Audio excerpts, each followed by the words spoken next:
시편 84편을 보면 시편 기자는 하나님의 집에 하루 있는 것이 다른 곳에서 지내는 첫날보다 더 좋다라고 고백합니다. 그런데 여기서 시편 기자가 예루살렘 성전의 장소에 대하여서 얘기한 게 아니라는 거 우리가 잘 알고 있습니다. 성전의 웅장한 규모에 압도당하여서 아름다운 건물 모양에 감탄해서 재물의 연기가 피어 올라가는 그 광경에 감동하여서 좋다고 했던 게 아니지요. 모든 신앙생활이 그 성전 중심으로 돌아가고 있던 당시에도 시편 기자는 하나님의 임재 아래 있을 수 있다는 그 한 가지 이유 때문에 주의 집에 있는 게 가장 좋습니다 라고 고백했던 것입니다. 그런데 오히려 우리는 장소에 제한 없이 하나님을 예배할 수 있는 새로운 시대에 살아가고 있으면서도 기독교 신앙을 주로 장소의 관점에서 이해하는 경향이 꽤나 있었던 것 같습니다. 그러니까 기독교 신앙이 가진 어떤 풍성함을 장소로 제한시켜버리는 거죠. 이 땅에 있을 때는 우리가 모이는 곳, 교회가 모이는 곳, 교회당이 가장 중요하게 됩니다. 그래서 그리스도인이 누구인지를 정의할 때 교회당 열심히 나오는 사람이 되어버리고요. 그래서 졸아도 교회 나와서 졸아라 하는 말이 있죠. 또 전도라는 것도 사람들을 교회당 안으로 데려오는 게 되어서 연예인을 불러와서라도 어떻게든 사람들을 일단 교회에 데려오는 게 아주 중요하게 됩니다. 또 이 땅을 벗어나서는 천당에 들어가는 게 가장 중요한 일이 됩니다. 예수님을 왜 믿는가 했을 때 그 유일한 목적이 천당 가기 위해서 이게 되는 거죠. 제가 어렸을 때 아마도 주일학교 분반 공부 시간이었던 것 같은데 이런 질문을 받았던 기억이 납니다. 너는 예수님을 왜 믿니? 왜 예수님 믿니 주성아? 저는 그때 천국 가려고요, 이것 외에는 다른 답을 생각해낼 수가 없었습니다. 한편으로는 제 신앙이 너무나 어렸기 때문에 그랬을 것이고, 또 다른 한편으로는 아마 그렇게 듣고 배웠을 것이기 때문입니다. 물론 우리가 장소로서의 교회에 모이는 것, 또 천국 가는 것 대단히 중요하지만 이런 장소의 개념만으로는 사실 기독교 신앙의 풍성함을 다 담아낼 수가 없습니다. 이런 관점에서 그리스도인을 정의한다면 뻔하죠. 지금 교회당 나가는 사람, 그리고 나중에 천당 갈 사람, 이 이상으로 정의할 수 없게 되어버립니다. 사실 바로 여기서 오늘날 교회가 겪고 있는 여러 윤리적인 문제가 나온 것입니다.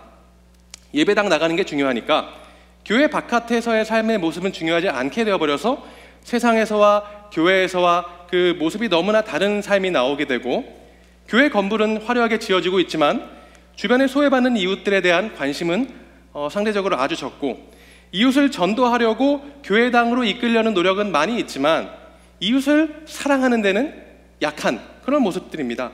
천국 들어갈 믿음에는 신경을 쓰지만 그 믿음이 지금 이 삶에서는 어떻게 작동해야 하는지에 대해서는 고민하지 않게 되는 것입니다. 한마디로 말해서 신자다운 삶이 있는가 없는가, 이 문제보다 결론적으로 내가 구원 받았나 못 받았나, 천국 갈 수 있나 없나, 이 질문이 중요하게 되는 거죠. 내가 그리스도께서 가신 그 길을 따라서 걷고 있나, 이 문제보다 내가 그리스도인인가 아닌가, 이 질문만 중요하게 되어버리는 것입니다. 그러다 보니까 오늘 본문 히브리서 이 6장 말씀이 신약 성경에서 가장 어려운 본문 중 하나가 되어버렸습니다. 6장 4절부터 6절을 보면 한 번 비침을 받고 하늘의 은사를 맛보고 성령에 참여한 바 되고 하나님의 말씀의 선하심, 오는 세상의 능력, 이런 것을 다 맛보고도 타락한 사람을 다시 새롭게 해서 회개하도록 이루도록 하는 것은 불가능하다라고 하는데, 여기서 우리가 궁금한 거는 이거죠. 아니, 교회 나와서 저렇게 그리스도인이 되었는데 그럼 잘못하면 천국 못 갈 수도 있다는 거 아닙니까? 하지만 기독교 신앙은 장소에 대한 것이 아니라 사람에 대한 것입니다. 하나님께서 관심을 가지시는 것은 장소가 아니라 얼마나 교회당이 크고 얼마나 많은 사람들이 화려하게 모여있고, 또 다른 한편으로는 마치 오랫동안 그 방학이라 떨어져 있던 자녀가 집에 돌아올 때 집을 예쁘게 청소하고 단장하는 것처럼, 내 백성이 들어올 이 천당을 얼마나 화려하게 준비해 놓을까, 이런 게 하나님의 관심사가 아니라는 것입니다. 건물을 잘 짓는 것보다, 사람이 모이는 것보다, 눈에 보이는 무언가를 하는 것보다 그런 것과는 비교할 수 없이 훨씬 더 어려운 일이 있습니다. 사람은 죽어도 안 변한다고 하죠. 사람이 변하는 겁니다. 가장 어려운 거죠. 사람 변하는 것. 그게 바로 하나님의 가장 큰 관심사입니다. 우리를 어떻게 사람 만들까? 어떻게 당신의 자녀답게, 어떻게 당신의 백성답게 만들어낼까? 당신의 교회를 어떻게 거룩하게 만드실까? 이게 바로 하나님의 가장 큰 관심사란 말입니다. 이 관점에서 오늘 우리가 히브리서 본문을 보려고 합니다. 5장 11절을 보면요, 히브리서 기자가 이렇게 말합니다. 여러분이 듣는 일에 둔하게 되었습니다. 듣는 일에 둔하게 되었습니다. 그리고 12절부터 14절까지 하는 말이 이런 내용입니다. 여러분 지금 신앙생활 한 지가 얼만데 지금쯤이면 가르치는 선생이 돼 있어야 마땅한데, 지금쯤이면 단단한 음식을 먹을 만큼 성숙해져야 마땅한데 아직까지 젖을 먹어야 하는 수준에 머물러 있다니 웬 말입니까? 지금 여러분은 하나님의 말씀의 초보의 원리들을 다시 배워야 할 그런 형편이 되어버렸습니다. 이렇게 말하고 있는 것입니다. 12절에 나온 하나님의 말씀의 초보 원리라고 하는 것은 쉽게 표현하자면 하나님 말씀의 ABC 이렇게 표현할 수 있을 거예요. 히브리서 기자가 보기에는 이 말씀을 받은 그 초대교회 신자들이 신앙의 그 ABC 수준에 머물러 있는 것처럼 보였단 말입니다.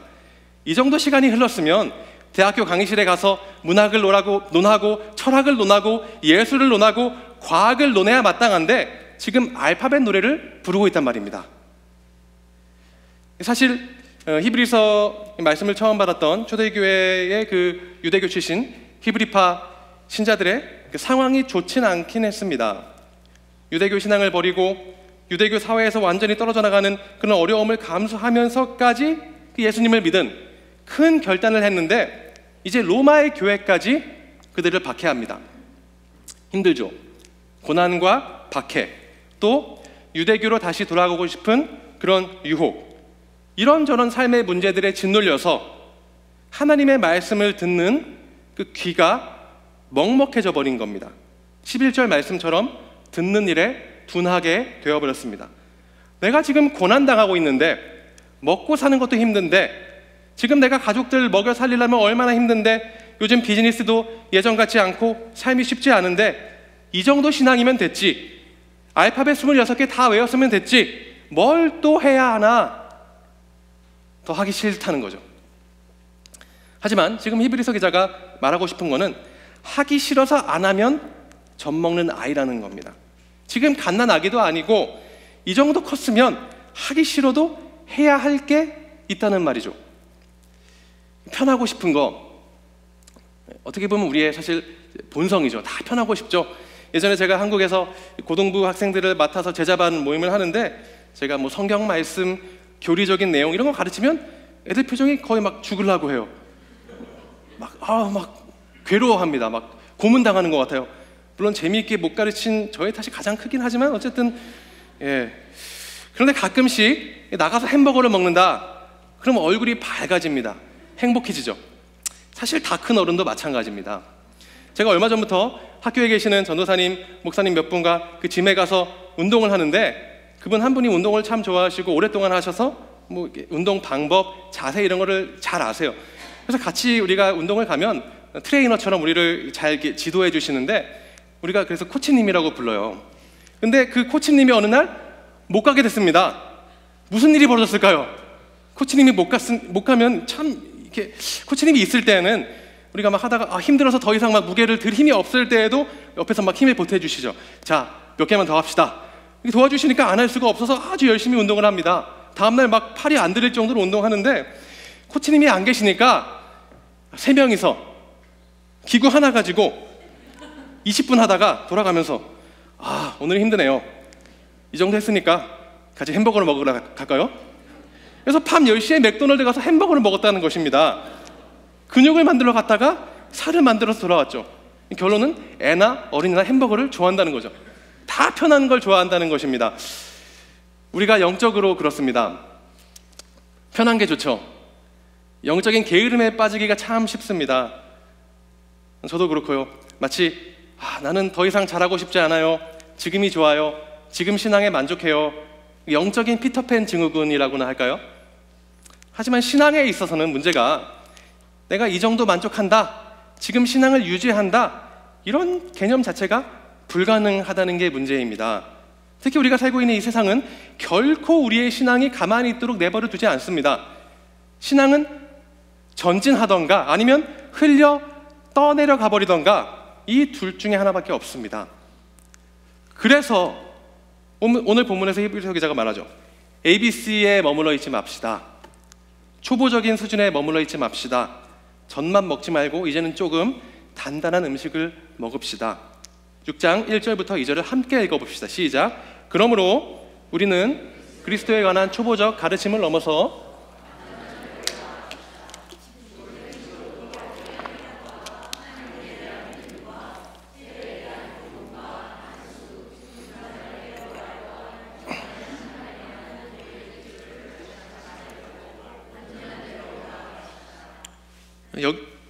여기서 히브리서 기자가 말하는 1절에서 말한 초보적 가르침은 말하자면 성도의 삶 전체를 형성하는 틀이라고 할 수 있습니다. 1절, 죽은 행실로부터 회개해서 하나님께 대한 믿음, 그러니까 죽은 행실로부터 하나님께 이렇게 삶의 방향이 바뀌는 거죠. 2절, 세례에 대한 교훈과 안수, 즉 세례를 받고 교회 공동체에 들어오는 것, 그리고 그 뒤에 나오는 죽은 사람의 부활과 영원한 심판에 관한 교훈, 즉 주님께서 다시 오실 때의 일, 기독교 종말론이죠. 신앙생활의 시작과 끝입니다. 기독교 신앙의 뼈대고 알파벳입니다. 이것을 뼈대로 해서, 이것을 기초로 해서 이제 그 뼈대 안에, 틀 안에 삶의 내용을 채워 나가야 하는데, 뼈대만 가지고 있다면, 그 안은 텅텅 비어 있다면 곤란하다는 겁니다. 알파벳을 떼었으면 이제 읽고 써야 하는데 아무 생각 없이 ABC 노래만 부르고 앉아있다면 곤란하다는 말이죠. 에베소서 4장 14절부터 15절을 보면 사도 바울도 똑같은 말씀을 합니다. 온갖 세상의 교훈과 풍조에 떠밀리고 휩쓸리는 어린아이가 되지 말고 그리스도에게까지 자라나야 합니다. 이제 히브리서 기자는 우리가 그리스도에게까지 자라나지 않고 어린아이처럼 온갖 교훈과 풍조에 떠밀려서 초보적 가르침에 머물렀기 때문에 그렇게 휩쓸려서 어디까지 갈 수 있는지 정신이 번쩍 들 정도로 무서운 경고의 메시지를 줍니다. 히브리서 6장 4절부터 6절 말씀을 같이 읽어봅시다. 시작. 곧 한 번 비침을 받고 하늘의 은사도 맛보고 성령님과 함께하고 하나님의 선한 말씀과 오는 세상의 능력을 맛보고도 타락한 사람들은 회개에 이르도록 다시 새롭게 할 수 없습니다. 왜냐하면 그들은 스스로 하나님의 아들을 다시 십자가에 못 박고 공개적으로 욕되게 하기 때문입니다.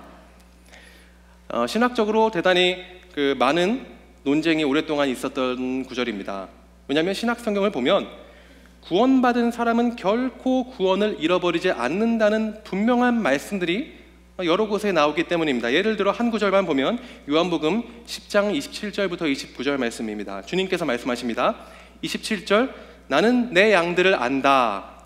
28절, 내 양들은 영원히 멸망하지 않을 것이며 어느 누구도 내 손에서 그들을 빼앗을 수 없다. 29절, 어느 누구도 그들을 내 아버지 손에서 빼앗을 수 없다. 그런데 오늘 본문 히브리서 6장 4절부터 6절을 보니까 마치 구원을 받았던 사람들이 구원을 잃어버릴 수도 있다는 식으로 보인다는 겁니다. 그래서 뭐가 맞는지 헷갈리죠. 이 어려운 신학적 문제를 더 어렵게 만드는 요소가 하나 있습니다. 바로 제가 아까 말씀드렸던 기독교 신앙을 장소의 관점으로만 바라보는 그런 어떤 습관입니다. 구원을 예수님 믿고 천국 가는 것, 이걸로만 보면 이 문제가 도저히 이해가 안 됩니다. 예수님이 가셨던 그 길을 따라가는 신앙의 과정보다 구원을 받았는지 안 받았는지, 천국에 들어갈 수 있는지 못 들어가는지 이 결과만 중요하게 생각하니까 더 헷갈리는 거죠. 이 히브리서 말씀 보니까 비침을 받고 하늘의 선물을 맛보고 성령에 참여하고 하나님의 선한 말씀과 오는 세상의 능력을 맛보고, 이거 보면 예수 믿은 것 같은데 타락했대요. 예수 믿으면 천국 가야 되는 거 아닌가? 이거 못 가는 거 아닌가? 이 머리가 복잡해지는 거죠. 여기서 말하는 이 타락한 사람들의 최후는 어떻게 되는가? 이들은 결국 어떻게 되는 것인가?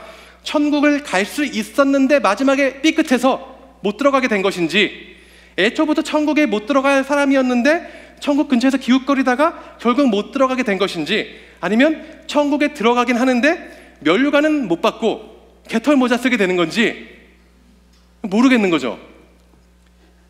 이게 사실 남의 이야기만은 아니잖아요. 나도 예수님 믿는다고는 하는데 나는 어떻게 되는가? 천국 갈 수 있는 건가? 천국 못 가는 건가? 천국 못 갈 거면 애초부터 그냥 지금부터 영양제나 잘 챙겨 먹어서 이 땅에서라도 오래 살자, 뭐 이렇게 결단을 해야 될 거 아니에요. 어떻게 되는 걸까요? 저 여러분은 지금 예수님 믿는다고 하면서 이 자리에 앉아 있는데 그럼 천국에 무조건 갈까요? 아니면 나중에 삐걱거리면 못 갈 수도 있게 될까요? 이게 참 인생의 난제입니다. 하지만 우리가 기독교 신앙을 이런 관점에서 본다면 젖을 먹는 수준, 초보 수준에 머물러 있는 겁니다. 오늘 그렇기 때문에 우리는 이 본문을 조금 다른 관점에서 봐야 합니다. 지금 히브리서 기자는 초보에 머물러 있지 말고 온전한 대로 나아갑시다 라고 하는데, 이 초보에 머물러 있으면 안 되는 이유가 바로 6장 4절부터 6절 말씀처럼 비침을 받고 하늘의 은사를 맛보고 성령에 참여하고 하나님의 말씀과 장차 올 세상의 능력을 맛보고도, 다시 말해서 하나님께로부터 오는 온갖 복을 다 경험하고 나서도 타락한다면 다시 돌이킬 수가 없기 때문입니다. 이 히브리서를 처음 받았던 이 초대교회 신자들이 이 어떻게 보면 무서운 말씀을 들었을 때에 광야에서 실패했던 이스라엘 백성이 가장 먼저 떠올랐을 겁니다. 왜냐하면 그 히브리서 기자가 앞서 3장과 4장에서 광야에서 실패했던 이스라엘 백성 그 이야기를 한 다음에 여러분은 그렇게 불순종의 본을 따라 멸망하지 않도록 조심하십시오 라고 말했기 때문입니다. 이스라엘 백성들이요, 주변 사람들 보기에는 야, 쟤네는 천국 가겠다, 가나안 땅 들어가겠다 싶었을 거예요. 하나님께서 애굽을 완전히 쑥대밭으로 만드시고 홍해를 가르셔서 이 노예였던 이스라엘 백성들을 구원해 내시니까 막 이스라엘 백성들이 막 기뻐서 찬양하고 그 구름 기둥이 보이고 하늘에서 만나가 떨어지고 반석에서 물이 나오고, 주변에서 보기에는 이런 특별한 백성이 없죠. 누가 봐도 하나님 백성이죠. 그럼 이제 가나안 들어가야죠. 그런데 이 이스라엘 백성들이 온갖 하나님의 그 복들을 다 누리고도 시차가 돼서 광야에 쓰러졌단 말입니다. 이스라엘 백성들이 뭐가 부족해서 그렇게 망했습니까? 부족한 게 없었죠. 부족한 게 없었기 때문에 그게 문제가 됩니다. 이만한 하나님의 복을, 이만한 하늘의 복을 받았음에도 불구하고 나는 그 애굽에서 먹은 고기가 더 맛있던데, 이러면 희망이 없다는 겁니다. 히브리서 기자가 지금 이렇게 굉장히 무섭게 경고하는 이유가 있습니다. 오랜 시간 목회하면서 그런 사람들을 많이 봐왔기 때문입니다. 복음의 빛으로 비침을 받고 하나님의 은혜를 참 많이 경험하고 구원을 참 소망하고 선포되는 하나님의 말씀을 들을 때마다 눈물을 펑펑 흘리고 주님의 다시 오심을 소망하는 것 같았던, 정말 이 사람은 진짜다 싶었던, 그래서 지금 박해 가운데 있던 이 어려운 교회를 잘 세울 수 있을 거라고 굳게 믿었던 아무개 집사, 결국엔 신앙을 버리고 떠나갔다는 거예요. 그런 사람이 한둘이 아니었단 말입니다. 하나님 은혜 참 많이 받은 사람이다, 신앙이 참 좋다, 신앙이 참 진실한 사람이다 싶었던 사람들이 결정적인 순간에 주님을 버리고 돌아갔다는 겁니다. 교회에 잠깐 발 담궜다가 나간 사람이었다면 그래도 돌아올 가망이 있었을 거예요. 그 하나님 은혜를 제대로 못 해봤으니까 모르니까 떠날 수 있습니다. 그래서 나중에라도 마치 그 돌아온 탕자처럼 아버지 사랑이 이렇게 큰지 몰랐습니다 하고 돌아와서 회개할 수 있을 거란 말이죠. 하지만 하나님의 은혜를 그렇게 다 알고 다 경험하고도 하늘의 복들을 다 맛보고 나서도 나는 그걸로 만족이 안 된다, 예수보다 세상이 더 좋다, 이렇게 하면서 그 신앙을 버렸다면 다시 돌아오는 게 가능하겠느냐 하는 말입니다. 불가능하죠. 히브리서 기자가 오랜 시간 목회하면서 한 명도 못 본 것 같아요. 돌아온 사람을. 한때는 참 열심히 했던 그런 사람들이, 그렇게 신앙이 좋아 보였던 그 사람들이 왜 그렇게 주님을 떠날까요? 히브리서 6장 4절부터 6절을 그 표현들을 조금 더 자세히 살피면서 한 번만 더 봅시다. 곧 한 번 비침을 받고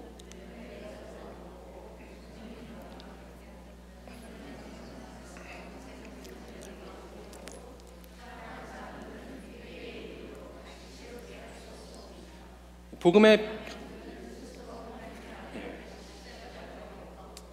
정기적으로 욕되게 하기 때문입니다.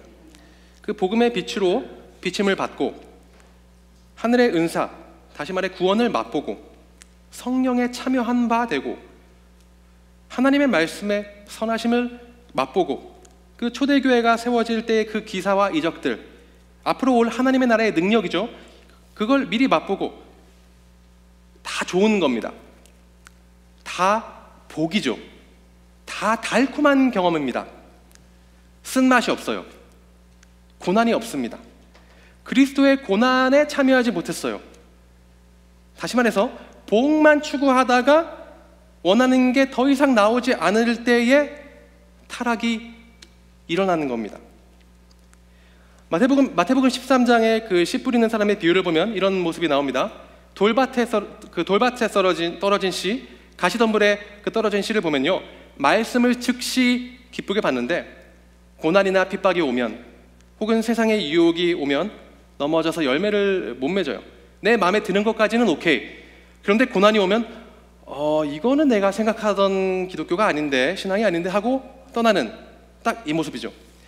그 보통 사람들이 주님을 떠나는 지점이 복에서 고난으로 넘어가는 그 도중이라는 건데요. 말씀 몇 구절을 조금 더 봅시다. 로마서 8장 17절입니다. 우리가 그리스도와 함께 영광을 받기 위해 그분과 더불어 고난을 받으면 우리는 하나님의 상속자요 그리스도와 함께 상속자가 됩니다. 디모데후서 3장 12절, 그리스도 예수 안에 경건한 삶을 살고자 하는 사람들은 모두 핍박을 당할 것이다. 그리고 베드로전서 2장 21절, 여러분은 이것을, 즉 고난을 받고 참는 것을 위해 부르심을 받았습니다.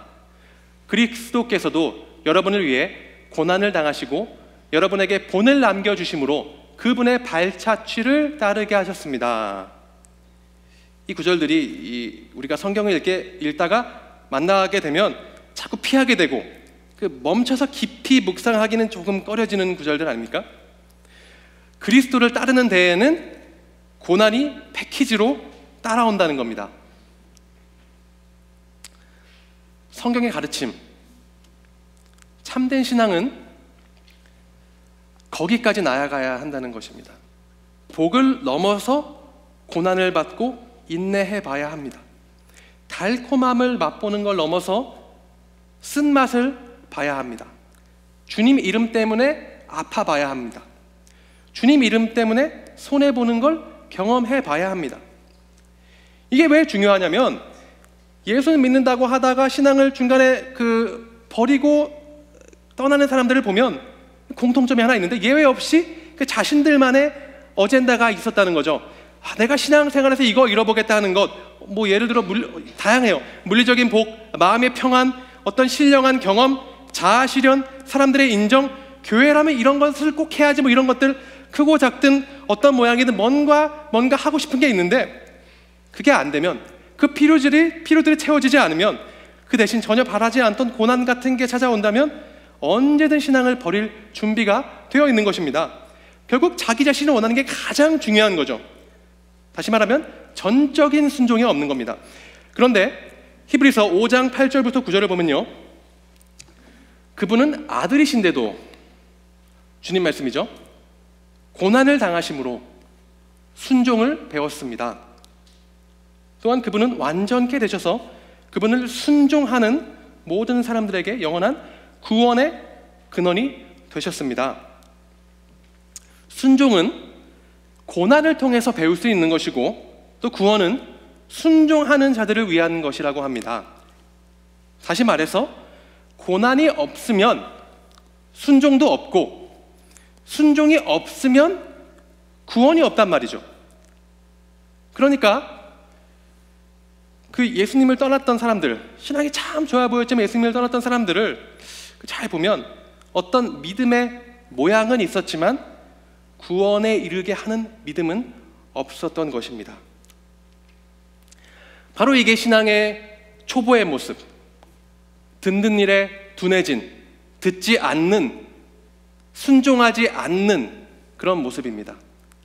젖 먹는 아이처럼 하고 싶은 것만 하려고 하고, 힘든 거, 어려운 거, 복잡한 거, 그런 거 다 하기 싫고, 나는 그냥 편하게 햄버거나 먹고 싶다, 나는 그냥 영원히 피터팬이 되고 싶다. 우리가 신앙생활 오래 해도, 교회에서 신앙 좋다고 인정받아도, 목사, 장로, 권사, 집사 이런 그럴듯한 직분을 갖고 있다고 해도 신앙의 초보에 머물러 있을 수 있습니다. 그래서 오늘 말씀이 우리에게 교훈하는 것처럼 신앙의 초보에 머물러 있는 게 문제가 되는 이유는 그냥 단순히 조금 덜 잘하고 그 정도 문제가 아니라, 그 신앙의 초보적인 사람들이 신앙생활하는 그런 방식이 타락하는 사람들과 똑같다는 게 문제입니다. 이게 무서운 거죠. 힘든 건 하기 싫고 내가 하고 싶은 것만 하는, 순종하지 않는, 귀를 닫고 귀가 둔해져서 순종하지 않는 불순종의 그런 패턴, 이 패턴 때문에 문제가 되는 겁니다. 단순히 안 잘하는 게 문제가 아니라 그대로 가다 보면 끝이 보인다는 거죠. 그렇기 때문에 오늘 말씀은 신앙의 초보에 머물러 있는 게 그렇게 위험하다고 엄중하게 경고하고 있는 것입니다. 자, 이제 말씀을 끝내고 기도하시겠습니다 하고 제가 여기서 설교를 끝내면 여러분들이 잠을 못 주무시겠죠. 아, 나 구원 못 받는 거 아니야? 히브리서가 여기서 만약에 끝났다면 두렵죠. 저도 불면증 걸렸을 것 같아요. 히브리서 기자는 목회자입니다. 그렇기 때문에 이 히브리서는 목회적이에요. 목회자는 여러분 꼴을 보십시오. 뭐 되겠습니까? 다 망했습니다. 그냥 다 죽으십시오. 절대 이렇게 끝내지 않습니다. 목회자는 신자들로 하여금 하나님을 바라보게 합니다.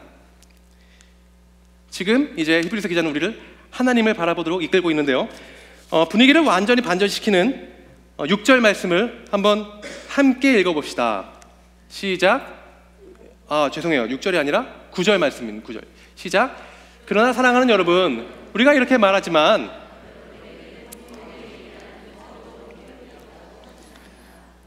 사랑하는 여러분, 히브리서 기자가 사랑한다는 말 참 안 해요. 경상도 남자였는지. 근데 유일하게 사랑하는 여러분이라는 표현을 쓴 곳이 바로 여기에요. 우리가 이렇게 말하지만, 즉 지금까지는 조금 무거운 이야기를 했지만 여러분에게는 구원에 이르게 하는 더 좋은 것들이 있다고 확신합니다. 지금까지 말했던 것은 구원과는 상관없는 일이었는데 여러분에게는 더 좋은 것, 구원에 이르게 하는 그런 것들이 있다고 확신합니다 라고 말하고 있는 겁니다. 이 확신의 근거는 다른 데서 나오는 게 아닙니다. 하나님이 어떠한 분이신가에서 나옵니다. 하나님이 어떠하신 분이기 때문에 저는 여러분에 대해서 이런 확신이 있습니다 라는 말인데요, 그렇다면 하나님의 어떠하심에 대해서 지금 말하고 있는 것인지 한번 1절을 보겠습니다. 다 같이 읽어보죠. 시작. 그러므로 우리는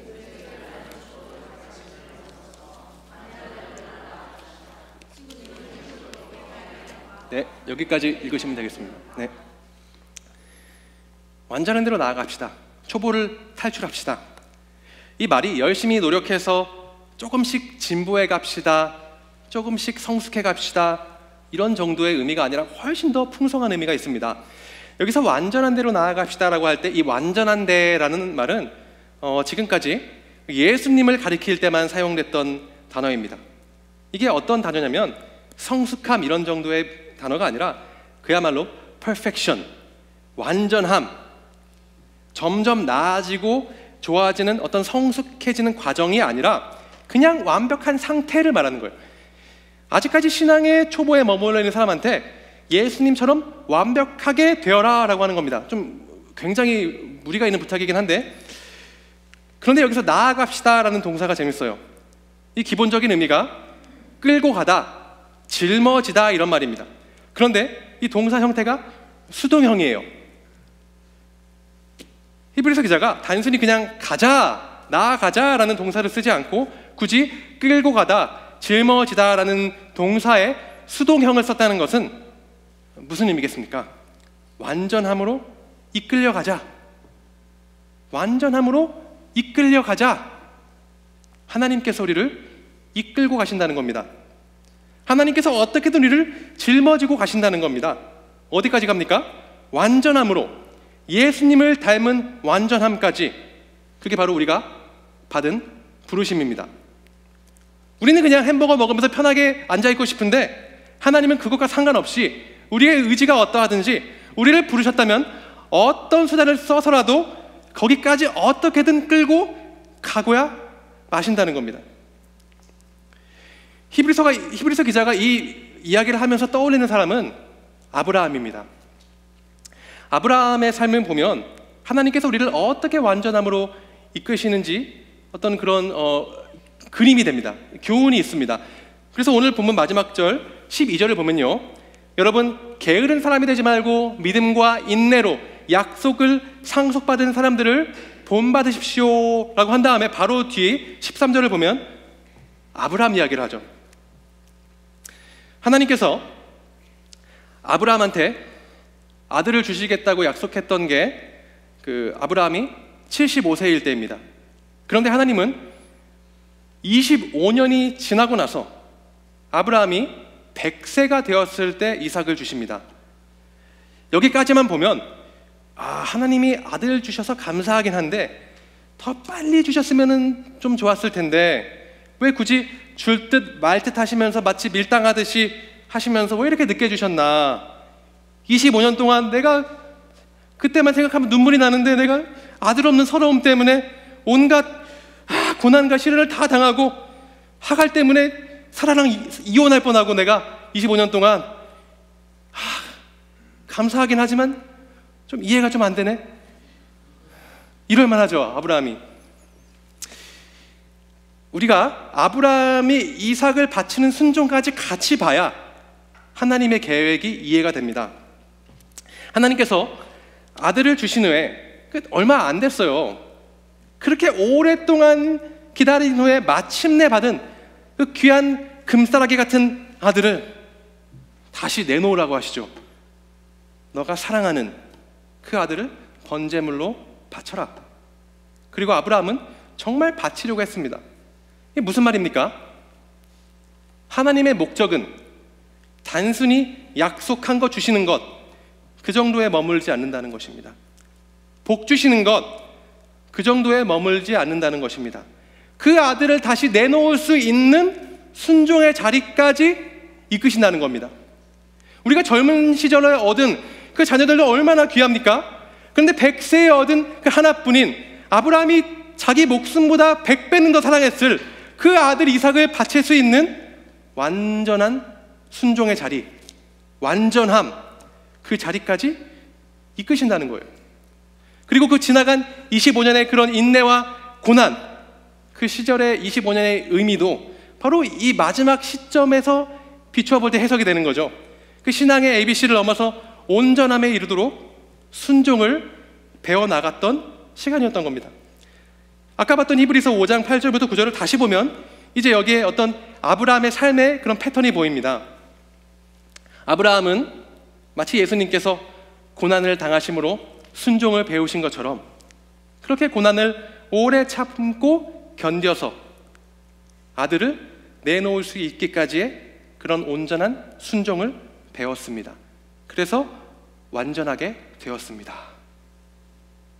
예수님을 묘사하는 이 말씀이 그런 패턴이 아브라함의 삶의 마지막에 그 삶이 정리되니까 나타났다는 것입니다.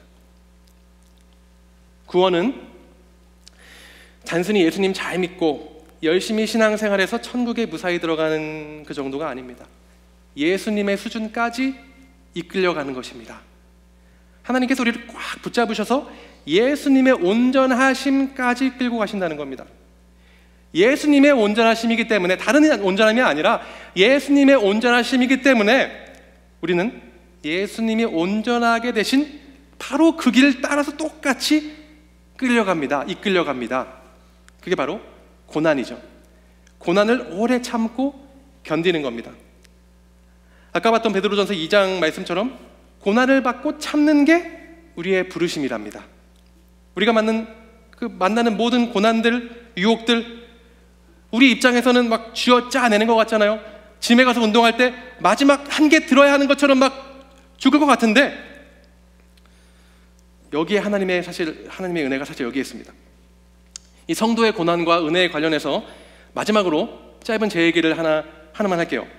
제가 어마어마한 고난을 받았는데 은혜 받았다 이런 심각한 이야기는 아니고 아주 좀 웃긴 이야기입니다. 제가 20대 초반 대학생 때 친구와 아주 잠깐 그 헬스장에 다닌 적이 있습니다. 짐에 간 거죠. 오늘 제가 자꾸 이상하게 운동 얘기를 많이 해서 제가 운동을 많이 하는 사람인 줄 여러분들이 오해하실 수 있는데, 제가 정말 아니에요. 운동을 너무 안 좋아해서 20대 초반에 운동하고 지금 10수년 동안 쉬다가 3주 전에 다시 했어요.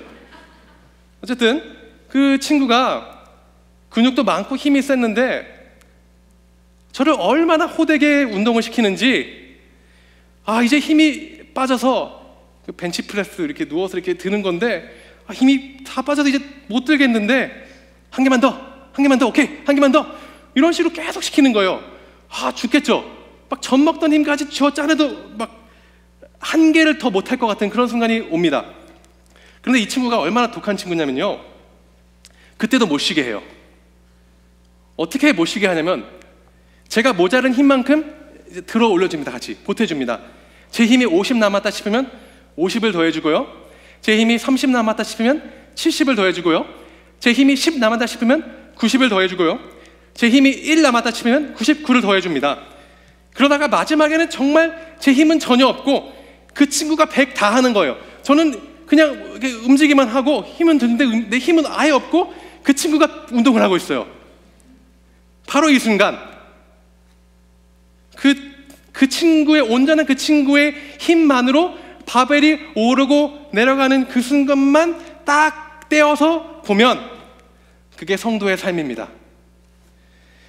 내 삶에 고난이 있어서 내 나름대로는 막 쥐어짜내는 것 같고 또 죽을 것 같고, 주님 힘듭니다, 좀 쉬고 싶습니다, 이런저런 생각이 막 드는데, 고생하는 건 우리 같은데 사실 그거 하나님이 다 붙잡아 주시라는 거죠.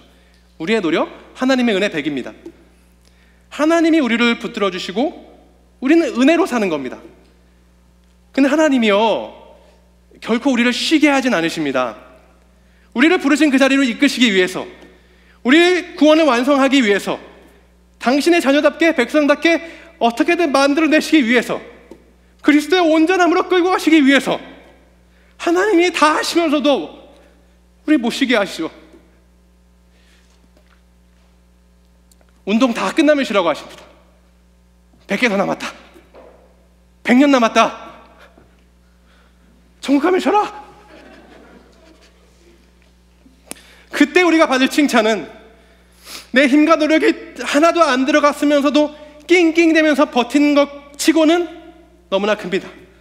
잘했다, 착하고 충성된 종아, 나 한 게 아무것도 없는데 잘하고 잘했대요.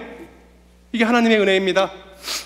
그 칭찬 바라보면서 또 매일매일 우리를 새롭게 도우시는 그 주님의 은혜를 감사히 매일매일 헤아리시면서 주님의 부르심을 기쁨으로 따라가는 여자짐 교회 성도님들 다 되시기를 주님의 이름으로 간절히 바랍니다. 함께 기도하시겠습니다.